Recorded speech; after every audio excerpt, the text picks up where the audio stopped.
नमस्कार। आज की कक्षा में हम लोग शुरू करेंगे BA part third honours paper fifth का टॉपिक है पॉपुलेशन एंड इकोनॉमिक ग्रोथ, जनसंख्या एवं आर्थिक विकास। इसका मैं पॉइंट एक बार पढ़ देना चाहता हूँ। आर्थिक और विकास से संबंधित जो बिंदु है जिस पर आज हम चर्चा करेंगे, उसका पहला जो पॉइंट है वह जनसंख्या तथा आर्थिक विकास। दूसरा है जनसंख्या तथा प्रति व्यक्ति आय। तीसरा है जनसंख्या तथा रहन सहन के स्तर। चौथा है जनसंख्या तथा कृषि विकास। पांचवा है जनसंख्या तथा रोजगार। छठा है जनसंख्या तथा सामाजिक आधारित संरचना। सातवां है जनसंख्या तथा श्रम शक्ति। आठवां है जनसंख्या तथा पूंजी निर्माण। नौवां है जनसंख्या तथा वातावरण। लास्ट पॉइंट 10वां है जनसंख्या और विश्व अर्थव्यवस्था। आज के क्लास में हम लोग इसी पर चर्चा करेंगे। यह जैसा कि हमने बताया, ऑनर्स पार्ट थर्ड के विद्यार्थियों के लिए 5वां पेपर में यह चैप्टर पढ़ना है। चैप्टर है जनसंख्या एवं आर्थिक विकास। छात्रों, इस संबंध में मार्शल ने सर्वप्रथम अपने पुस्तक वेल्थ ऑफ द नेशन में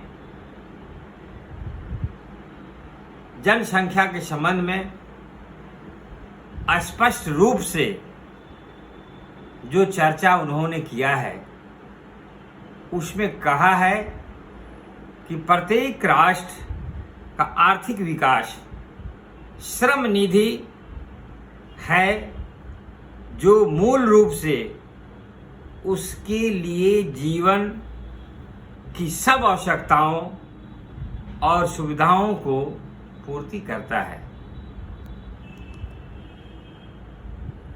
यानी सारा फोकस श्रम को फर्स्ट प्राथमिकता माल्थस ने दी। और श्रम किसकी इकाई है? जनसंख्या की इकाई है। और इसके संदर्भ में दो अर्थशास्त्रियों ने ही विस्तृत चर्चा की और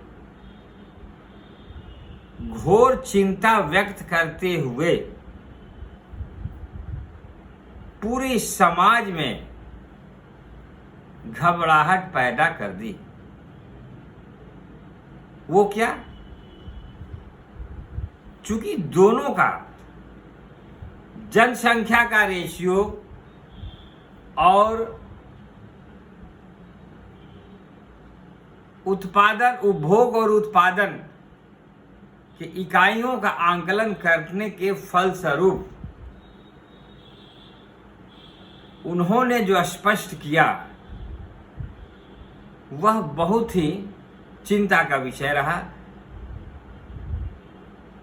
समाजशास्त्रियों के लिए, अर्थशास्त्रियों के लिए, देशवासियों के लिए, विद्वानों के लिए, सरकार के लिए। लेकिन पाश्चात्य देशों में यह सिद्धांत, यह इनका सोच, इनकी परिभाषा फेल कर गई। क्यों फेल कर गई? कि जो भी विकसित देश थे, उन विकसित देशों में ये परिभाषाएं, ये विचार इसलिए सक्सेस नहीं हुआ कि जनसंख्या का वृद्धि और उपभोग उत्पादन वितरण से संबंधित जो पूर्ति थी, यानी मांग और पूर्ति में बहुत ज़्यादा अंतर नहीं था। तो खैर उस पर हम चर्चा नहीं करेंगे। हमें चर्चा करना है अपने देश के बारे में कि चूंकि मेरा देश अविकसित या विकासशील की ओर उन्मुख है,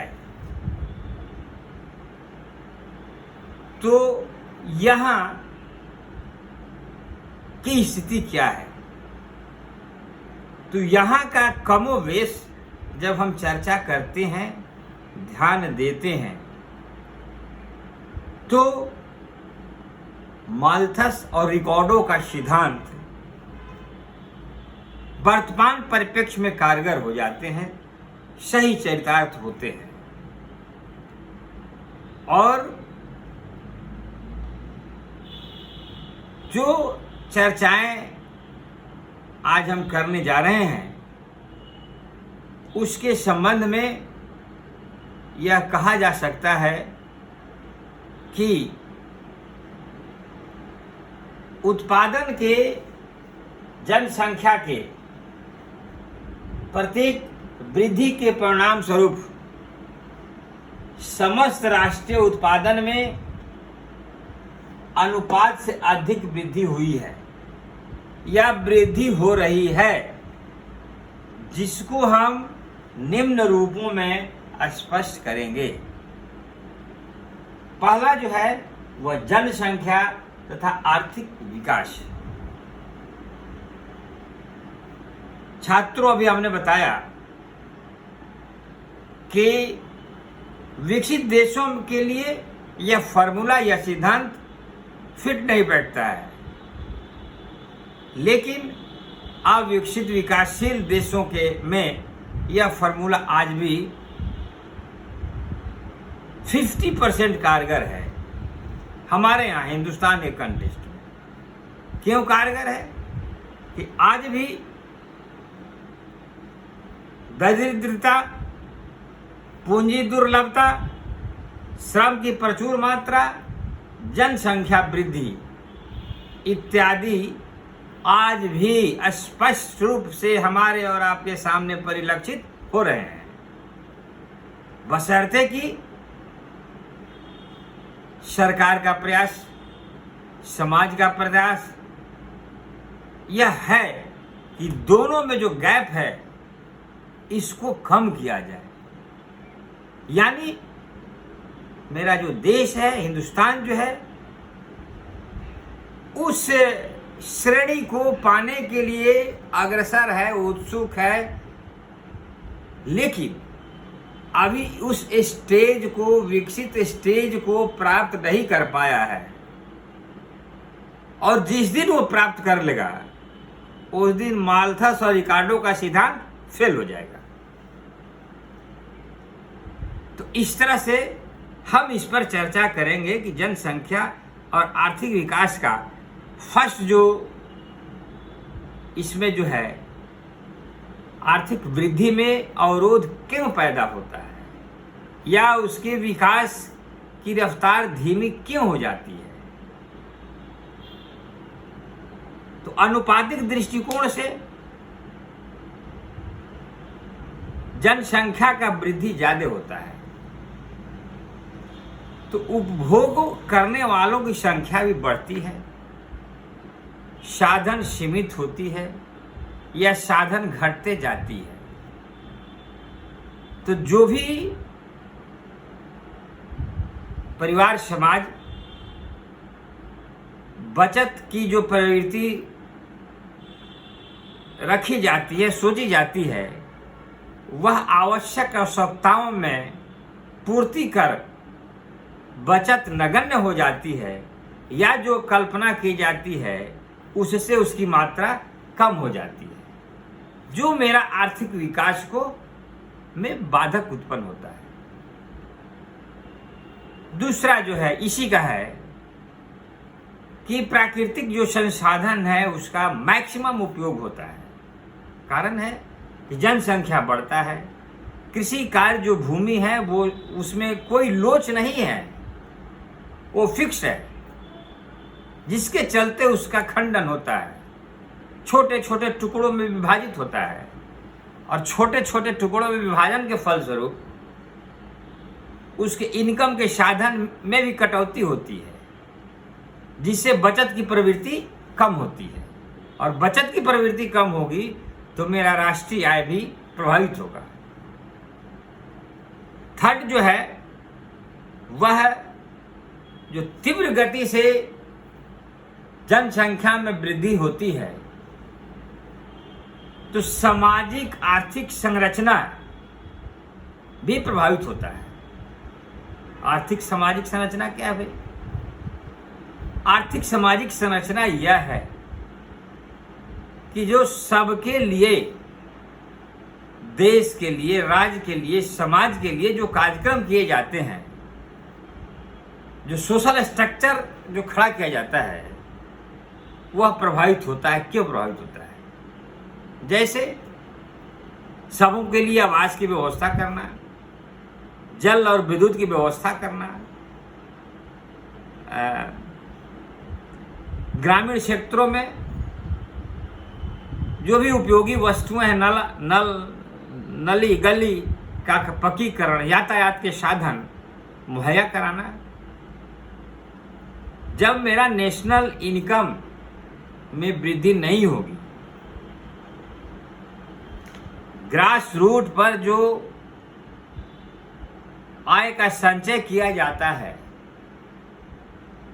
जिसको वह जब तक उसमें वृद्धि नहीं होगी और उसको वृद्धि करने की प्रवृत्ति नहीं होगी तो सोशल स्ट्रक्चर की जो कल्पना की जा रही है, सामाजिक संरचना जो समाज के लिए, देश के लिए अति आवश्यक है, वह भी प्रभावित होता है, जिससे मेरा आर्थिक विकास अवरुद्ध होता है।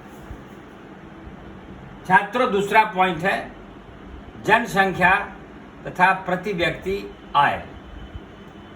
आज के देश में, आज की स्थिति में जनसंख्या और प्रति व्यक्ति आय की भूमिका क्या है? तो सबसे पहले जब जनसंख्या बढ़ेगी तो उपभोग की प्रवृत्ति बढ़ती है, उपभोग की संख्या बढ़ती है और आय जो है वो सीमित है। तो निश्चित है आय जब सीमित है और उपभोग की संख्या प्रवृत्ति बढ़ रही है तो वैसी स्थिति में जो मेरा संसाधन है, जो निवेश बचत करने की जो प्रवृत्ति है, वह आवश्यकताओं के पूर्ति करने में खर्च हो जाता है और भूमि पर जनसंख्या का अधिक से अधिक जो भार बढ़ रहा है उससे भी आय की कटौती कम होती जाती है। इन सभी कारणों से किसान या जो भी उस व्यवसाय में संलिप्त लोग हैं, कभी कभी ऐसा होता है कि अकाल भूखमरी की स्थिति उत्पन्न होती है तो पूर्व की संचय की गई पूंजी भी समाप्त हो जाती है। तो पूर्व की संचय की गई पूंजी समाप्त होने का मतलब है कि आगे का भी जो संचय करने की प्रवृत्ति है वह उनकी मजबूरी हो जाता है कि उसको खर्च करें। इसलिए जीना पहले जरूरी है, दो समय का रोटी जरूरी है। इसको प्राथमिकता देते हुए पूंजी संचय में भी ह्रास की स्थिति उत्पन्न होती है। छात्रों, जनसंख्या तथा रहन सहन का स्तर, जनसंख्या के वृद्धि के फलस्वरूप ऊपर जो भी पॉइंट बताए गए हैं उस पॉइंट से स्पष्ट होता है कि साधन सीमित है, आवश्यकताएं अनंत हैं, और सीमित साधन में से अगर हम सदस्यों की संख्या बढ़ती जाए, बच्चों की संख्या बढ़ती जाए और कमाने वालों की संख्या यथावत रहे, तो वैसी स्थिति में निश्चित है कि रहन सहन का जो स्तर है वह डिटोरिएट करेगा, स्तर उसका नीचे गिरेगा।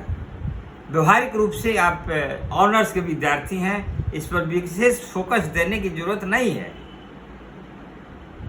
और यह एग्जाम्पल के रूप में हम और आप सारे लोग इससे प्रभावित हैं, और इस चीज को सारे लोग महसूस भी करते हैं कि रहन सहन का स्तर अन्य देशों के बनिस्बत, या अभी भी हिंदुस्तान में भी जो हर एक राज्य का रहन सहन का स्तर भिन्न हो जाता है, या रीजन वाइज अंतर हो जाते हैं। और जहाँ जो इंडस्ट्रियल सेक्टर हैं, जहाँ शहरीकरण है, वहाँ का रहन सहन स्तर अपर होता है। जो ग्रामीण क्षेत्र के लोग हैं उनका रहन सहन का स्तर डाउन होता है, नीचे की ओर होता है। तो मेरा कहने का मतलब यह है कि जो साधन है उस साधन के आलोक में अनुपातिक दृष्टिकोण से देखा जाए तो जनसंख्या की वृद्धि के फलस्वरूप रहन सहन भी प्रभावित होता है, और वह रहन सहन अन्य देशों के बनिस्बत हमारे यहाँ के जो अर्थव्यवस्था है उस अर्थव्यवस्था में निम्न है। अगला पॉइंट है जनसंख्या तथा कृषि विकास। छात्रों, आज भी अधिक से अधिक संख्या कृषि पर आधारित है, और आज भी आय का बहुत बड़ा हिस्सा कृषि सेक्टर से ही भी प्राप्त होता है। तो यह समझ सकते हैं, कल्पना कर सकते हैं कि हम विकसित श्रेणी में जाने के लिए उत्सुक है, तत्पर है, लेकिन मेजर जो पार्ट है, मुख्य पार्ट जो मेरा है वह एग्रीकल्चर है, कृषि क्षेत्र है। और कृषि क्षेत्र यहाँ की जनसंख्या और कृषकों में की क्या स्थिति है आप आंकलन कर सकते हैं व्यवहारिक दृष्टिकोण से कि आपके भारत की कृषि प्रणाली की स्थिति क्या है और उसमें क्या क्या समस्याएं हैं। पर्याप्त रूप से लेबर फोर्स, श्रम शक्ति जिसके कहते हैं, उसका तो उपयोग हो ही नहीं पाता है। और आज भी कृषि क्षेत्र को जितना उन्नत होना चाहिए, जितना विकसित होना चाहिए, वो नहीं है। जितना ट्रेडिशनल होना, जितना अपग्रेड होना चाहिए, जितनी नई नई टेक्नोलॉजी, नई नई इन्वेंशन जो हो रहे हैं, खोज हो रहे हैं, उसके अनुपात उन्नत कृषि की जो कल्पना की जाती है या जो प्रयास किया जा रहा है ग्रास रूट पर, वो सक्सेस नहीं है। कृषि क्षेत्र में छिपी हुई बेरोजगारी भी पाई जाती है। तो यह आप इमेजिन कर सकते हैं कि जनसंख्या का इतना बड़ा क्षेत्र जो दिन प्रतिदिन हमारे जनसंख्या दबाव बना रहा है, और दूसरी तरफ हम इसके विकास के जो मार्ग हैं, जनसंख्या के वृद्धि के अनुपात में एग्रीकल्चर सेक्टर को डेवलप होने की अगर हम प्रयास नहीं करते हैं तो विकास की कल्पना हम क्या कर सकते हैं। तो वैसी स्थिति में, और अगर हम डेवलप करें और दोनों में थोड़ा बहुत का अगर पैरेलल हो जाए, अति उत्तम। तब तो विकसित के श्रेणी में, विकास से विकसित देश की श्रेणी में रोकने से हमें कोई रोक नहीं सकता है। अगर 20% का भी अंतर हो 30% का भी अंतर हो तो हम मान लेंगे कि हम विकसित श्रेणी में आ गए। लेकिन अभी भी 30 और 70 का रेशियो पाया जाता है। तो कल्पना कर सकते हैं कि जनसंख्या का आर्थिक विकास में, खास करके कृषि क्षेत्र में, एग्रीकल्चर सेक्टर में उसकी क्या स्थिति है, जो बहुत ही चिंताजनक है। जनसंख्या तथा रोजगार। छात्रों, उद्योग, कृषि को भी उद्योग के श्रेणी में रखा जा सकता है भी, लेकिन रोजगार भी है, लेकिन रोजगार का अवसर का सृजन करने का स्कोप मिले। नए नए रोजगार का सृजन इसमें नहीं हो पाता है, और इसके लिए जिसके चलते दिन प्रतिदिन जितनी बेरोजगारी, जितनी दरिद्रता गांव में है, उतनी बेरोजगारी, उतनी दरिद्रता शहरी एरिया में नहीं है। और जनसंख्या का सबसे बड़ा सबसे बड़ा क्षेत्र जनसंख्या का वह ग्रामीण क्षेत्र में ही है। आज आप देख रहे हैं जो भी पलायन हो रहा है कोरोना की स्थिति में, संकट की घड़ी में, क्या पलायन वह शहरी क्षेत्र में हो रहे हैं? सारे पलायन ग्रामीण क्षेत्र में हो रहे हैं। और ग्रामीण क्षेत्र में अगर स्कोप रहता, रोजगार रहता, तो ये नवयुवक, यह श्रमिक वर्ग हमारे पलायन क्यों करते? तो अभी तो हम कल्पना कर रहे थे आज की स्थिति में, आज के स्टेटस में, लेकिन और स्थिति यह है विकराल रूप कि वो बेचारे, वो जब पलायन होकर पुनः संकट की घड़ी में अपने घर आते हैं तो 1-2 महीने के बाद खाने के लिए अन्न या मिट्टी भी मिलना दुश्वार होता है, क्योंकि जनसंख्या का भार इतना है कि रोजगार तो मिलता ही नहीं है, खाने के लिए अन्न की भी किल्लत हो जाती है या होने की संभावना है। जबकि सरकार यह प्रयास कर रही है कि जो भी हमारे यह मानवीय आधार पर संवेदना प्रकट कर रही है कि मैं रोजगार दूंगा। लेकिन छात्रों, यह कोई जादू मंत्र नहीं है कि हमने कह दिया, बोल दिया, फूंक दिया, रोजगार पैदा हो गया। रोजगार पैदा करने के लिए प्लानिंग तो आपने कर लिया, उसको पैदा करने के लिए, रोजगार का सृजन करने के लिए जब तक 6 महीना, साल भर आप बड़े बड़े उद्योग, कल कारखाने, विदेशी पूंजी आप लगाकर एरिया वाइज, रीजन वाइज, चूंकि आपको इसका भी मूल्यांकन करना होगा कि जिस एरिया में बेरोजगारी ज़्यादा है, जिस एरिया में भुखमरी, दरिद्रता ज़्यादा है, उस एरिया में नए नए इंडस्ट्रियल सेक्टर को एस्टेब्लिश किया जाए ताकि वहाँ के लोगों को, अधिक से अधिक लोगों को रोजगार मिल सके। लेकिन यह एक विडंबना है कि जब वैसी स्थिति आती है तो वैसे में हमारे राजनेता वो आंकलन, वो सर्वे समाप्त हो जाता है और वोट बैंक की राजनीति में जहां जिसकी आवश्यकता होती है, रीजन वाइज, उस रीजन में उस इंडस्ट्री को, उस उद्योग की स्थापना न कर दूसरे उद्योग में, दूसरे क्षेत्र में चले जाते हैं।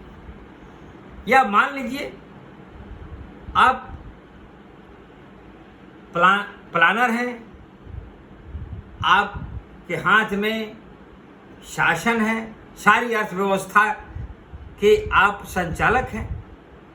वैसी स्थिति में आप रीजन वाइज सर्वे करा के ईमानदारी पूर्वक आप यह देखें कि कौन सा ऐसा क्षेत्र है जो इंडस्ट्री से अलग है, या जहां पर नए नए उद्योग स्थापित किए जा सकते हैं, उसका एक प्रायोरिटी तय कीजिए और प्राथमिकता के आधार पर वैसे उसे उद्योग को स्थापित कीजिए।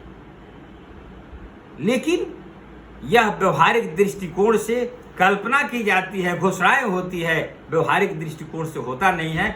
अगर हो तो आज हमारे यहाँ का जो यह रोजगार की जो हम कल्पना कर रहे हैं, वह रोजगार, बेरोजगारी की जो कल्पना कर रहे हैं, वह रोजगार में परिणत हो जाएगा और इसका जो इतना गैप जो है, गैप में भरपाई हो सकता है और हम विकसित राष्ट्र की कल्पना कर सकते हैं, उसकी ओर अग्रसर हो सकते हैं। दूसरा पॉइंट कौन सा है? हाँ, छठा पॉइंट है जनसंख्या का सामाजिक आधारित संरचना। छात्रों, जनसंख्या के बहुत सारे जो भी प्रभाव पड़ते हैं, तो सामाजिक आर्थिक संरचना में प्रत्यक्ष इसका उत्पादन पर प्रभाव पड़ता है और उत्पादन से उपभोग, वितरण, सबकी कनेक्टिविटी उसी से होती है।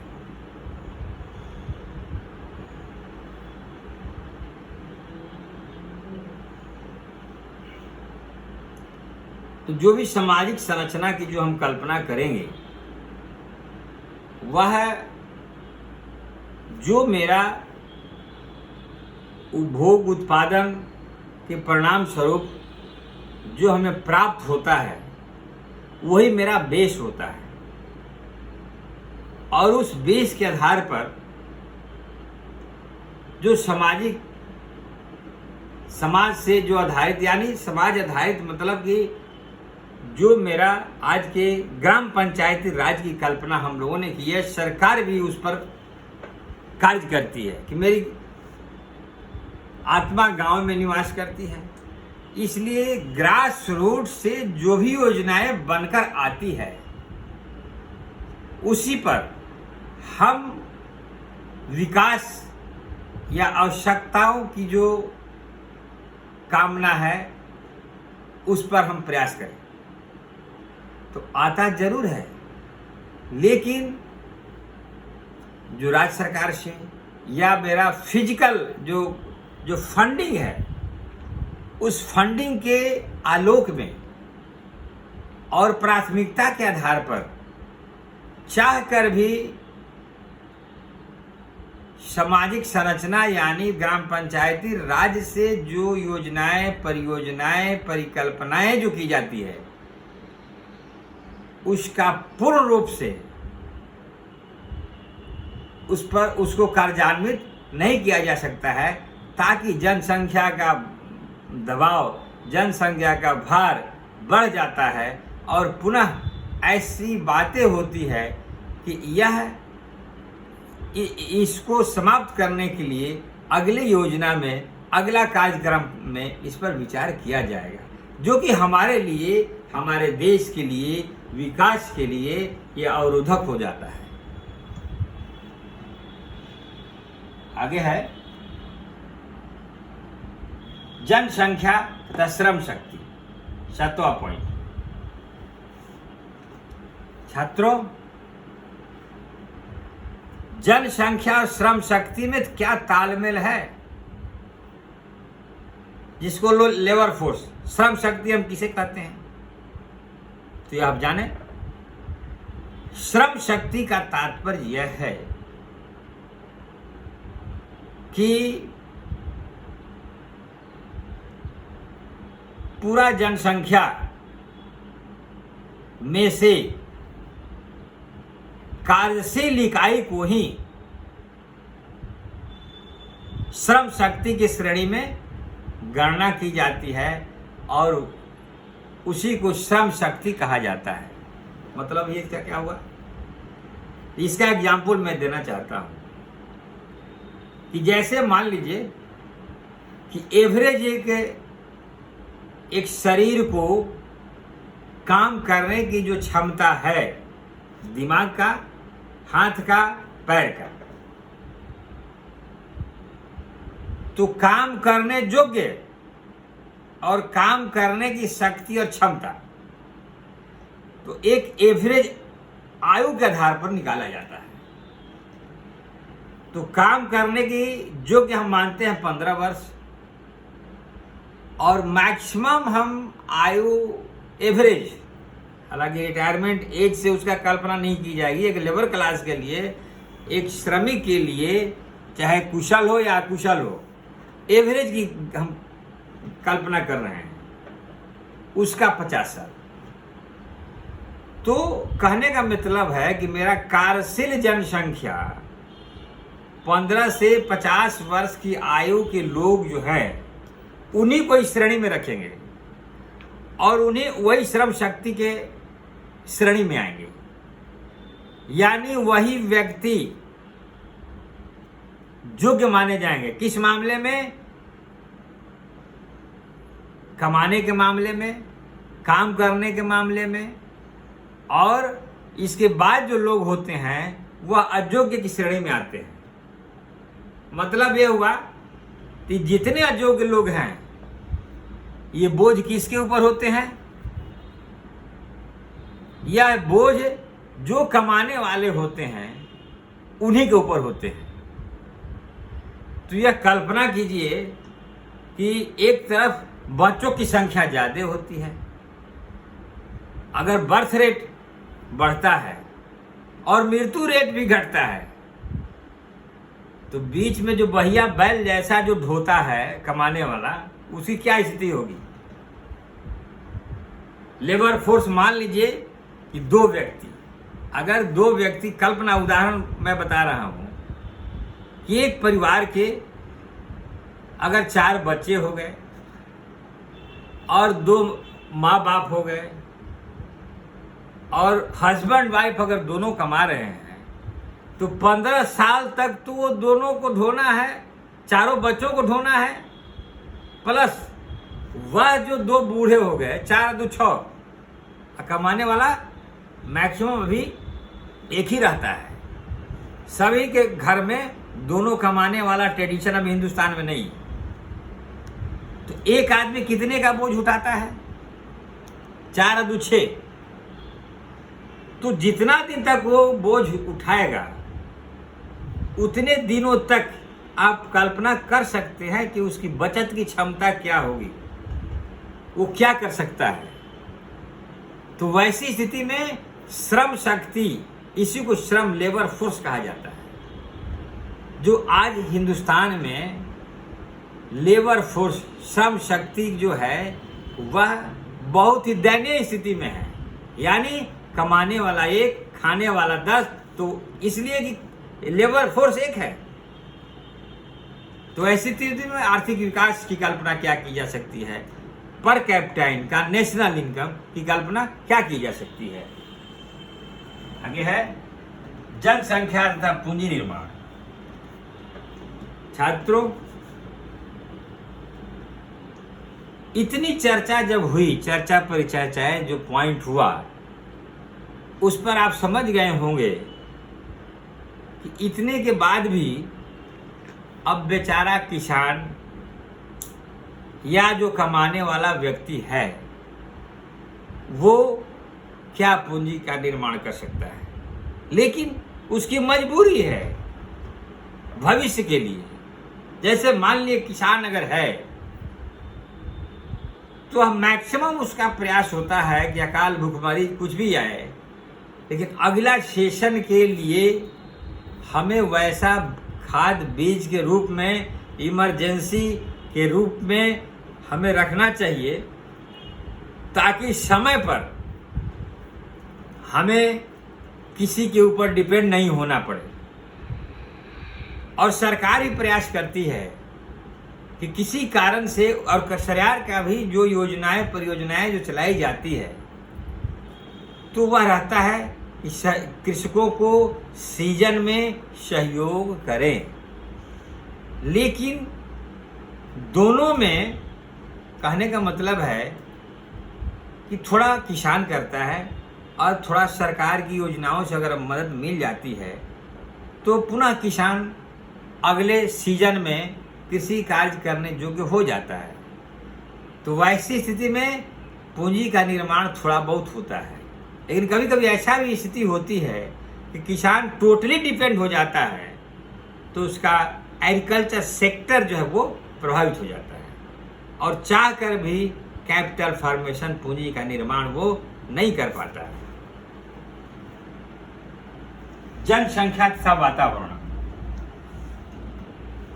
छात्रों, जनसंख्या का गति तीव्र गति से बढ़ने के फलस्वरूप भूभाग का घनत्व जो है संकीर्ण होते जा रहा है। यहां तक कि लोग पहाड़ों पर भी बसने के लिए मजबूर हो रहे हैं। बहुत सारे वृक्षों की कटाई हो रही है, जो प्राकृतिक संसाधन है उसका भी दोहन हो रहा है, जिसके फलस्वरूप वातावरण भी प्रभावित हो रहा है। आज जीता जागता उदाहरण हिंदुस्तान में वातावरण प्रदूषित हो गया है और बहुत सारे शहर, खास करके शहरी क्षेत्र, इससे मैक्सिमम अधिकतम प्रभावित है। तो जनसंख्या का वृद्धि और वातावरण को सुरक्षित रखने के लिए आपसी तालमेल और उस पर कोई कार्यक्रम या सुनियोजित ढंग से प्लानिंग नहीं होने के फलस्वरूप जनसंख्या वृद्धि के कारण मेरा वातावरण हिंदुस्तान का प्रभावित हो रहा है और वातावरण प्रभावित होने से प्राकृतिक जो संसाधन है वह भी प्रभावित हो रहे हैं, जो कि यह भी हमारे देश की ब्यूटी है, खूबसूरती है और आय का एक बहुत बड़ा संसाधन है। दूसरा है जनसंख्या और विश्व अर्थव्यवस्था। छात्रों, आय के लिए या पूंजी निर्माण में अंतर्राष्ट्रीय व्यापार की मुख्य भूमिका होती है और उसमें आयात निर्यात, यही दो उसके, और आयात निर्यात किस पहलू पर? भुगतान संतुलन के माध्यम से। ऐसा ना हो कि निर्यात करने से घाटा हो या आयात करने से घाटा हो, यानी मेरा उसका जो भुगतान हो रहा है, जो मेरा मुद्रा का आदान प्रदान या जो उसका मूल्यांकन किया जाता है वो बैलेंस हो या प्लस में हो, ताकि मेरा आर्थिक अर्थव्यवस्था सुदृढ़ हो। तो आज भी कृषि क्षेत्र में बहुत सारे वैसे उत्पादन किए जाते हैं जिसका अगर निर्यात किया जाए तो बहुत बड़ा आय की प्राप्ति का साधन बन सकता है, लेकिन उपभोग से बचत हो तब, क्योंकि हमारे यहाँ जो अन्न का उत्पादन भंडार किया जाता है और जनसंख्या के भार के फलस्वरूप या कभी कभी प्राकृतिक आपदाएं भी आ जाती है, तो चाह कर भी हम जो सरप्लस, जो अन्न का जो भंडार है उसका हम निर्यात नहीं करते हैं, इसलिए कहीं अकाल मत हो जाए, महामारी मत हो जाए। इस और दूसरे तरफ जनसंख्या का घनत्व, जनसंख्या का दबाव के फलस्वरूप हम अंतर्राष्ट्रीय स्तर पर आय प्राप्ति करने की कामना भी करते हैं, प्रयास भी करते हैं, तो एक भय बना रहता है कि ऐसा ना हो कि आय प्राप्त करने के फलस्वरूप आवश्यक जो वस्तुएं हैं उसका मैं निर्यात कर दूं और बाद में फिर हमें पछताना पड़े।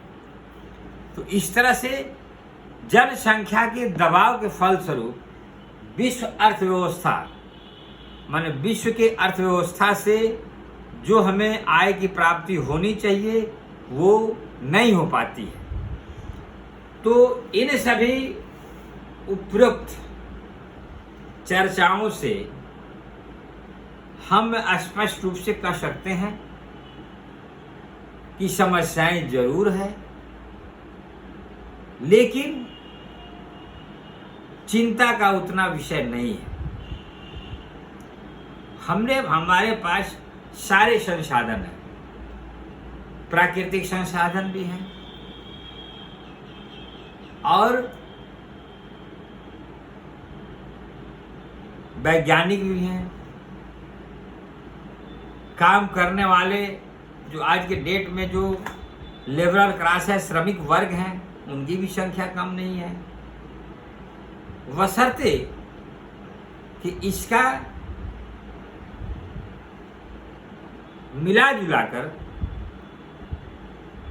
सही रूप में सुनियोजित ढंग से राष्ट्रीय स्तर पर एक अभियान चला के कार्यक्रम को निर्धारित करते हुए एक प्रयास अगर किया जाए तो हिंदुस्तान विकसित राष्ट्र की श्रेणी में आ सकता है और जितनी समस्याएं हैं उस सारी समस्याओं का समाधान हो सकता है। कारण यह है कि चीन का इससे ज़्यादा जनसंख्या है लेकिन भूभाग इससे कम है और जो हमारे संख्या है उससे विकसित 5 देश जो है अमेरिका, जापान, स्वीडन वगैरह जो है सबको मिलाकर 131 करोड़ के आसपास में उसकी जनसंख्या होती है जो विकसित की श्रेणी में आते हैं। लेकिन वहाँ रिकार्डो और माल्थस का सिद्धांत फेल है। तो इस तरह से निष्कर्ष के रूप में हम कह सकते हैं कि हमें उस लक्ष्य को प्राप्त करने के लिए, उस टारगेट को अचीव करने के लिए हम सब मिलजुल कर सारे लोगों को यह प्रयास करना चाहिए कि एक सुनियोजित अर्थव्यवस्था का निर्माण किया जाए। धन्यवाद।